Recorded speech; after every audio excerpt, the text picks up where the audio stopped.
क्या है 75 हाथ challenge? I failed the 75 hard challenge. I failed. I messed up the second. I failed.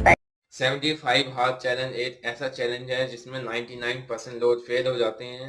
ये बनाया गया था आपकी बॉडी को ट्रांसफॉर्म करने के लिए। आपको 5 रूल 75 दिन तक फॉलो करने हैं। आप एक दिन भी ब्रेक करते हो तो आपको दोबारा 1 डे से स्टार्ट करना होगा। रूल नंबर 1, आपको एक सेल्फी लेनी है रोज। नंबर 2, आपको 5 से 4 लीटर पानी पीना है। रूल नंबर 3, आपको नो चीट फूड और नो अल्कोहल पीना है। रूल नंबर 4, आपको 45 मिनट की 2 एक्सरसाइज करनी है, एक इंडोर होनी चाहिए और एक आउटडोर। या रूल नंबर 5, आपको नॉन फिक्शन एक बुक पढ़नी है। हम पढ़ेंगे श्रीमद् भगवद गीता। मैं इस चैलेंज को स्टार्ट करने जा रहा हूं तो मुझे आप सपोर्ट करें। शॉर्ट के माध्यम से डालते रहूंगा और इंस्टाग्राम पे रील के माध्यम पे। तो मेरे चैनल को सब्सक्राइब करें और